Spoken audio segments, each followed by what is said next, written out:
લોકસભાના ઇલેક્શન પહેલા કોંગ્રેસને એક મોટો ઝટકો લાગ્યો છે આજે એટલે કે 16 ફેબ્રુઆરીએ ઇન્કમટેક્સ ડિપાર્ટમેન્ટે કોંગ્રેસ પાર્ટીના બધા જ બેંક એકાઉન્ટને ફ્રીઝ કરી દીધા હતા. જો કે બાદમાં રાહતના સમાચાર એ આવ્યા કે ઇન્કમટેક્સ ટ્રિબ્યુનલે કોંગ્રેસના બધા જ એકાઉન્ટ પરથી ફ્રીઝ હટાવી દીધું. હવે આખો ઘટનાક્રમ શું છે, કેમ કોંગ્રેસ પાર્ટીના બેંક એકાઉન્ટ ઉપર ફ્રીઝ લગાવવામાં આવ્યા, જે પછી હટાવવામાં આવ્યા, આ બધા વિશે થોડું ડિટેલમાં જાણીએ.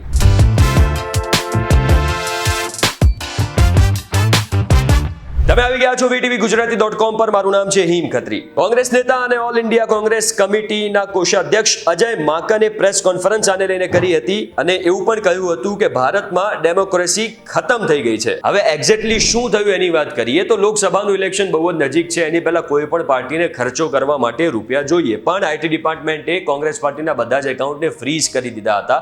કોંગ્રેસના જે લોયર છે એમના તરફથી એવું પણ કહેવામાં આવ્યું કે કોંગ્રેસના જે 4 એકાઉન્ટ છે તમામ ને ફ્રીઝ કરી દેવામાં આવ્યા છે, જેમાં યુથ કોંગ્રેસનું એકાઉન્ટ પણ શામેલ હતું. અને આઈટી ડિપાર્ટમેન્ટે બેંકોને એવા નિર્દેશ પણ કર્યા હતા કે કોંગ્રેસ પાર્ટીના એકાઉન્ટમાંથી કોઈ પણ ટ્રાન્ઝેક્શન્સ ન કરવામાં આવે. એટલું જ નહીં, આઈટી ડિપાર્ટમેન્ટે કોંગ્રેસ પાર્ટી ઉપર 210 કરોડ રૂપિયાની પેનલ્ટી પણ લગાવી હતી. હવે આ બધું કેમ થયું એના વિશે જાણીએ. હજુ સુધી તો એક્ઝેક્ટલી આની પાછળનું કારણ શું છે એ તો પ્રોપર કારણ સામે નથી આવ્યું, એટલે કે જ્યાં સુધી હું હજુ વિડીયો શૂટ કરી રહ્યો છું ત્યાં સુધી સામે નથી આવ્યું. પણ કોંગ્રેસ પાર્ટીએ જ આના 2 કારણ આપ્યા અને આ બંને કારણને હાસ્યાસ્પદ પણ ગણાવ્યા. હવે કોંગ્રેસના અનુમાન પ્રમાણે પહેલું કારણ એ હતું કે 2018-19 કે જે પણ ઇલેક્શનનું યર હતું એ સમયે કોંગ્રેસને આઈટી રિટર્ન ફાઇલ કરવાનું હતું 31 ડિસેમ્બર 2019ની પહેલા, પણ કોંગ્રેસ એમાં 45 દિવસ લેટ પડી.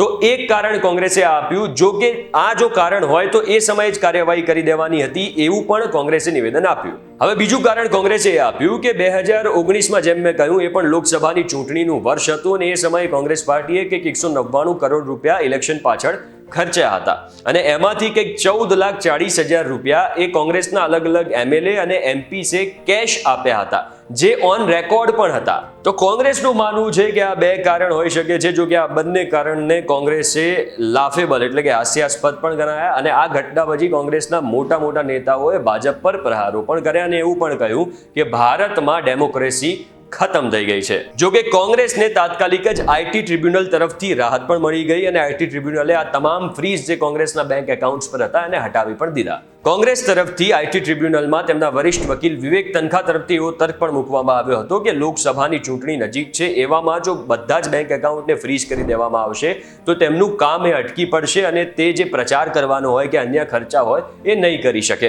અને એટલે જ આઈટી ટ્રિબ્યુનલે બુધવાર સુધી કોંગ્રેસ પાર્ટીને રાહત આપી છે અને બુધવાર સુધી આજે કોંગ્રેસ પાર્ટીના બેંક એકાઉન્ટ્સ હતા એની ઉપર જે ફ્રીઝ લગાવવામાં આવ્યા હતા એમને હટાવી દેવામાં આવ્યા છે. ટ્રિબ્યુનલનું એવું કહેવું છે કે બુધવાર સુધી કોંગ્રેસ પાર્ટી કોઈ પણ ટ્રાન્ઝેક્શન આ બેંક એકાઉન્ટ થ્રુ કરી શકે છે. જો કે આઈટી ડિપાર્ટમેન્ટને એ અમાઉન્ટનો કોંગ્રેસે હિસાબ આપવો પડશે અને ટ્રિબ્યુનલની જે બુધવારે સુનાવણી થવાની છે એના પછી જ એ પણ ક્લિયર થશે કે કોંગ્રેસ પાર્ટીને 210 કરોડની જે પેનલ્ટી લગાવવામાં આવી છે એ ખરેખર આપવાની થશે કે નહીં થાય. તો આ હતો આજનો ટ્રેન્ડિંગ મુદ્દો કે જે સૌથી મોટું વિપક્ષ છે ભારતનું કોંગ્રેસ પાર્ટી, એના બેંક એકાઉન્ટને ફ્રીઝ કરી દેવામાં આવ્યા હતા. જો કે તાત્કાલિક રાહત પણ આપી દેવામાં આવી અને આને લઈને જે આખો ઘટનાક્રમ હતો તમામ વિગતો મેં તમને જણાવી છે.